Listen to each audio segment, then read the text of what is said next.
Muzaffarpur police ने सोना लूटकांड का सफल उद्भेदन किया। बिहार के मुजफ्फरपुर जिले के सदर थाना अंतर्गत सोना लूटकांड का सफल उद्भेदन किया गया।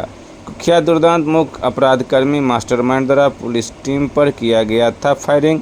उक्त टीम द्वारा जवाबी कार्रवाई के रूप में चेतावनी के साथ आत्मरक्षा व नियंत्रित फायरिंग में अपराधकर्मी जख्मी हुए। कांड के सफल उद्भेदन था।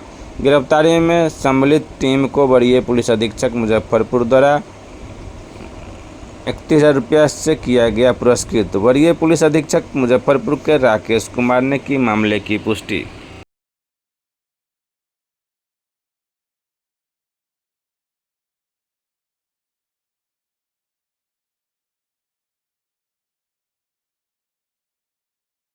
सर क्या कुछ उपलब्धि है? 10 अप्रैल 2024 को सदर थाना के अंतर्गत एक ज्वेलरी शॉप है कोलकाता ज्वेलर्स, उसमें दिन में 3 अपराध कर्मियों के द्वारा लूटपाट की घटना को अंजाम दिया गया था, जिसमें काफ़ी ज्वेलरी आइटम्स उनके द्वारा लूट के ले जाए गए थे।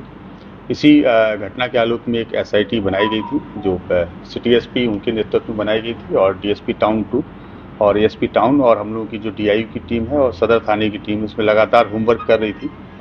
और इस इन्वेस्टिगेशन के लिए हम लोगों ने पूरे शहर में लगभग 200 से ज़्यादा जो कैमरे हैं CCTV उन पर काम किया और फाइनली एक जगह CCTV में हम लोगों की एक लोकेशन कैद हुई, जिस गली में लगभग 12:15 बजे एक बाइक पर जो कि येलो कलर की बाइक थी जो घटनास्थल में प्रयुक्त हुई थी, उसमें 2 अपराधकर्मी एक गली में जाते हुए दिखाई देते हैं और उसके 15 मिनट बाद में सेम गली से 3 अपराधकर्मी वापस आते हुए दिखाई देते हैं। हम लोगों ने इस आधार पर उस एरिया को चिन्हित किया, उस एरिया में होमवर्क करके घर को चिन्हित किया, उस घर में रेड की गई और उसमें से फिर उस दौरान 2 व्यक्तियों की गिरफ्तारी की गई, जिसमें से एक का नाम विकास झा है और दूसरे अपराधकर्मी का नाम अरविंद कुमार है। इन लोगों से पूछताछ के दौरान इन लोगों ने अपनी संलिप्तता को स्वीकार किया और इस घटना में जो अन्य 3 अपराधकर्मी थे जो घटनास्थल पर आए थे उनके बारे में जानकारी दी। फिर टीम उस इनपुट के आधार पर लगातार काम कर रही थी। इसी बीच इनपुट प्राप्त हुआ कि इसका जो मुख्य अपराधकर्मी है जिसका नाम अनुपम झा है उर्फ रिपू झा, जो वैशाली के राजा पाकड़ के रहने वाले हैं और काफ़ी कुख्यात अपराधकर्मी हैं और गोल्ड लूट के इन्होंने अन्य राज्यों में बहुत बड़ी बड़ी घटनाओं को अंजाम दिया है। उनकी लोकेशन जम्मू कश्मीर में कटरा के आसपास है। टीम वहाँ गई, कटरा के पास से इनको डिटेन किया गया और पूछताछ के लिए वहाँ से लाया गया। रास्ते में इनसे इंटरोगेशन हुआ, इन्होंने अपना अपराध स्वीकारा और बताया कि जो अन्य साथी हैं वो वाराणसी में है और जो भी लूटे गए ज्वेलरी आइटम्स है वो वाराणसी में रखे हुए हैं। टीम ने बनारस में रेड की, लेकिन जो इनके 2 अन्य साथी थे वो तो भागने में सफल रहे, लेकिन एक ज्वेलर है जिन्होंने इस माल को परचेज किया था उनकी भी गिरफ्तारी की गई है, जिसका नाम मनीष सेठ है। इसके अलावा एक जय हिंद मौर्य नामक एक अपराधकर्मी है जो उत्तर प्रदेश जौनपुर के रहने वाले हैं, वो बिचौलिए की भूमिका में थे और उन्हीं का ही एक वहाँ पे फार्म हाउस है जिसमें बैठ के इस पूरी योजना को अंजाम दिया गया था। तो इस प्रकार से इस पूरी घटनाक्रम में अभी तक हम लोगों ने 5 लोगों की गिरफ्तारी की है और जो लूटा हुआ ज्वेलरी आइटम था उसमें से लगभग 1 kg चांदी है और 15 ग्राम गोल्ड है, उसको हम लोगों ने रिकवर किया है। 2 अपराधकर्मी इसमें अभी भी फरार हैं जिनकी गिरफ्तारी के लिए हम लोग प्रयास कर रहे हैं।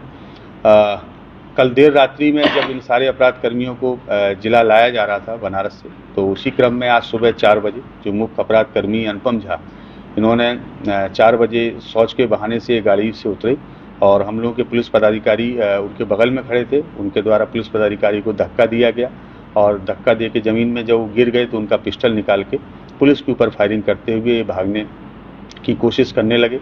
लगभग 8 राउंड गोली उनके द्वारा चलाई गई, जिसमें से 2 बुलेट्स हम लोगों की जो गाड़ी है उसके ऊपर लगे हैं। पुलिस के द्वारा भी आत्मरक्षा नियंत्रित फायरिंग की गई चेतावनी देके, जिसमें से 2 गोली अपराधकर्मी अनुपम झा के पैर में लगी हैं, वो अभी इलाजरत हैं। जम्मू कश्मीर से कहीं और भागने का प्रयास नहीं करते? नहीं, जम्मू कश्मीर वो एक्चुअली गए थे धार्मिक प्रयोजन से, एक धार्मिक उद्देश्य से वहाँ दर्शन करने गए थे माता वैष्णो देवी के, और जब वहाँ से वो नीचे उतर रहे थे उस समय पुलिस के द्वारा इनको डिटेन किया गया है और इस टीम ने बहुत अच्छा कार्य किया है और बड़ा सराहनीय कार्य किया है और कुख्यात अपराधकर्मी की गिरफ्तारी भी की है।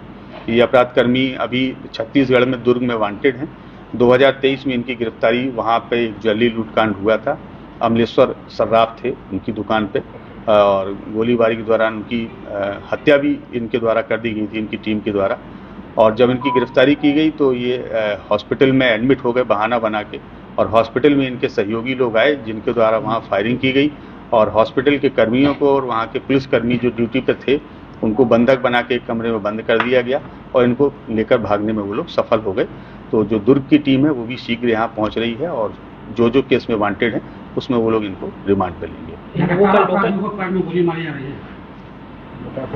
देखिए, अपराधी अगर भागता है या और जब भागने के क्रम में पुलिस के ऊपर फायरिंग करता है तो पुलिस आत्मनियंत्रित आत्मरक्षा गोली चलाती है और हम लोगों को ट्रेनिंग इस चीज़ की दी जाती है कि अगर जब भी कभी फायरिंग करनी है तो वैसे पार्ट पे की जाए जिससे कम से कम इंजरी हो और इसीलिए पैर को ही टारगेट किया जाता है। इन लोगों का लोकल कनेक्शन भी है क्या?